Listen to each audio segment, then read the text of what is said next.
49. The teachings of the Lord of the Second Coming.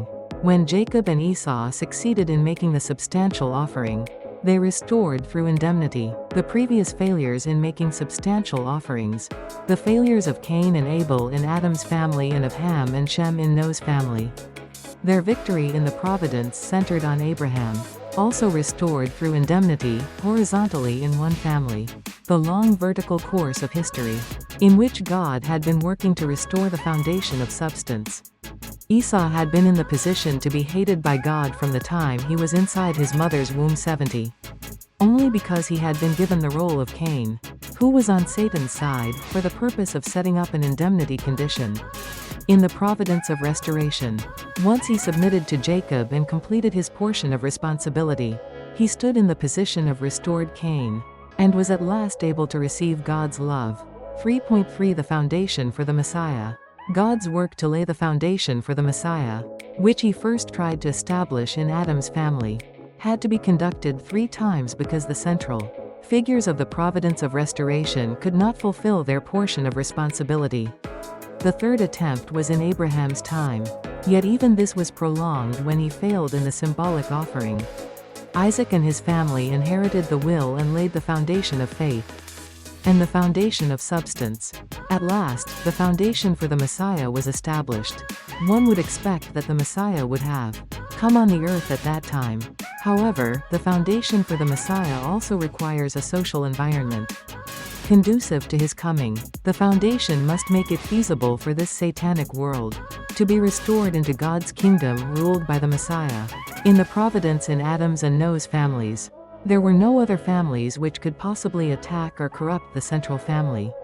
If either of these families had laid the foundation for the Messiah on the family level, the Messiah could have come without opposition. However, by Abraham's time, fallen people had already built up satanic nations, which could have easily overpowered Abraham's family. Hence, even though the foundation for the Messiah was laid at that time, it was a limited foundation on the family level. The Messiah could not have safely come on that foundation. A foundation of a sovereign state was needed to cope with the nations of the satanic world. Such support would have been necessary even if Abraham had not failed in the symbolic offering, but had succeeded with his sons, Isaac and Ishmael, in making the substantial offering to lay the family foundation for the Messiah. It still would not have been safe for the Messiah to come until Abraham's descendants had multiplied in Canaan and established a national foundation for the Messiah. As it was, though the descendants of Isaac had established the family foundation for the Messiah, they would leave their homeland and suffer in a foreign land for 400 years. As the penalty for Abraham's mistake, despite their suffering in Egypt, they would flourish and consolidate as a people. They would return to Canaan and build the national foundation for the Messiah, as a sovereign nation prepared for the Messiah and his work. 71. A course of indemnity had been placed upon the shoulders of Abraham's descendants. Due to his mistake in the symbolic offering, Jacob was to begin this course of indemnity, not Isaac. Indeed, the one who shoulders the major burden in walking the course of indemnity is the Abel-type person, who serves as the central figure of the substantial offering. Abel in Adam's family, Ham in Noah's family, Isaac in Abraham's family, and Jacob in Isaac's family, carried the major burdens in walking the indemnity courses set down for their families. Among them, Jacob was the only Abel figure who stood upon the foundation for the Messiah. Therefore, he would walk the model course for the separation of Satan, setting the pattern for the Messiah to follow at his coming. 72. Jacob's family stood upon the foundation for the Messiah, which had been completed in Isaac's family. Inheriting the position of Isaac's family, they set out to complete the dispensation entrusted to Abraham by taking responsibility for Abraham's sin and embarking upon the 400-year course of indemnity. In Isaac's family it was Jacob, in the position of Abel, who walked the entire course of indemnity. In Jacob's family it was Joseph, the son of Rachel, Jacob's wife on God's side, who was to secure the position of Abel by entering Egypt and walking the course of indemnity. After being sold into slavery by his brothers and brought to Egypt, Joseph rose to the office of Prime Minister of Egypt. By the age of 30, he witnessed the realization of a prophecy. which God had given him in his dreams while he was still a child. 73 First, Joseph's half-brothers, born of Leah Jacob's wife on Satan's city, entered Egypt and surrendered themselves to him. Later, all of Jacob's children entered Egypt. And finally they brought their father to Egypt.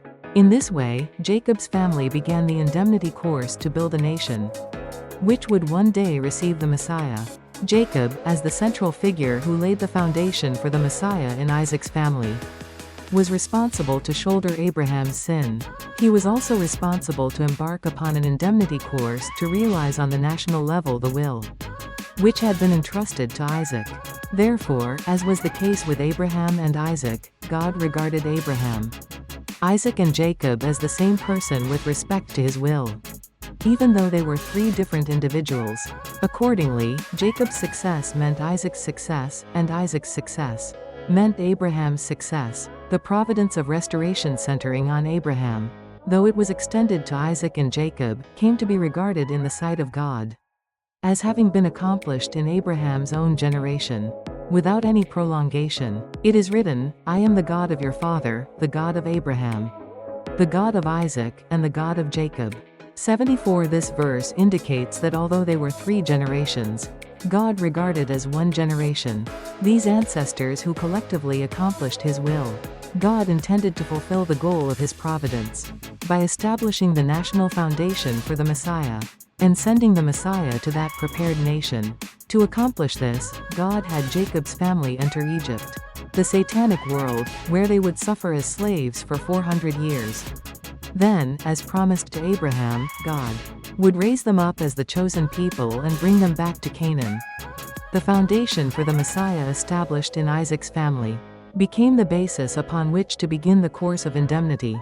To establish the national foundation for the Messiah, the period of 2,000 years from Adam to Abraham was, in effect, the period to lay the basis for this national providence to begin in the next era. In conclusion, Jacob was victorious in taking responsibility for the indemnity course to pay for Abraham's mistake. By using his wisdom for the sake of God's will, Jacob triumphed as an individual in his struggle with Esau to win the birthright. He entered Haran and, as a family, triumphed in a 21-year struggle with his uncle Laban to win the birthright. On his way back from Haran to Canaan, Jacob was victorious in the fight with the angel. He was the first fallen man to fulfill the indemnity condition to restore dominion over the angel. Thereupon, he received the name Israel, 75, signifying that he set the pattern and laid the groundwork upon which the chosen people would be established. After returning to Canaan with these victories, Jacob won Esau's heart, and together, they fulfilled the indemnity condition to remove the fallen nature. Jacob thus victoriously completed the model course to bring Satan to submission. Moses, Jesus, and even the people of Israel would walk this course after the pattern set by Jacob. The history of Israel can serve as a good historical source for understanding the course to bring Satan to submission on the national level. For this reason, it is central to the study of the providence of restoration.